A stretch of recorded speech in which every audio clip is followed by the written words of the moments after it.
اعوذ باللہ من الشیطان الرجیم بسم اللہ الرحمن الرحیم رب اشرح لی صدری ویسر لی امری واحلل عقدۃ من لسانی یفقہوا قولی۔ ریاض الصالحین دوسرا حصہ، احادیث نبی صلی اللہ علیہ وسلم۔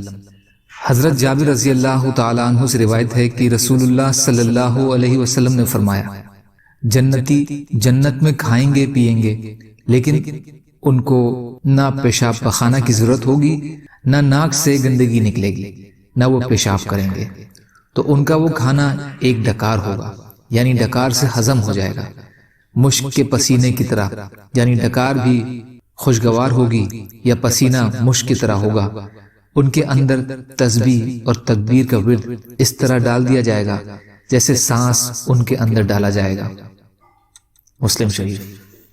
فائدہ، کستوری یعنی مشک کے پسینے کی طرح ڈکار کا مطلب یہ ہے کہ کھانے کے بعد دنیا کی طرح بوجھل نہیں ہوگا جس سے کھٹی ڈکاریں آتی ہیں، بلکہ ایسی ڈکار آئے گی جس میں خوشبو آئے گی، اور ڈکار کے ساتھ ہی کھایا پیا ہضم ہو جائے گا، اور پیشاب پخانے کی ضرورت بھی پیش نہیں آئے گی، اور اللہ کی تسبیح اور تکبیر کا ورد ان کی زبانوں پر معمولی مشقت اور تکلیف کے بنا اس طرح جاری ہوگا جیسے سانس کے آنے جانے میں انسان کو کوئی تکلیف نہیں ہوتی، نہ اس کے لیے کسی اہتمام کی ضرورت ہی پڑتی ہے۔ مطلب یہ ہوا کہ جنتیوں کا کھانا بڑا ہی لطیف قسم کا ہوگا، جس سے ایسا فضلہ بھی نہیں بنے گا جس سے کراہت آتی ہے، بلکہ مشک کی طرح اس سے بڑی پاکیزہ خوشبو پیدا ہوگی۔ دوسرا یہ کہ جنت والے اللہ کے ذکر سے مگن ہوں گے، اور ذکر الہی ان کی زبانوں پر ایسے جاری ہوگا جیسے انسان کے بدن میں سانس ہوتا ہے۔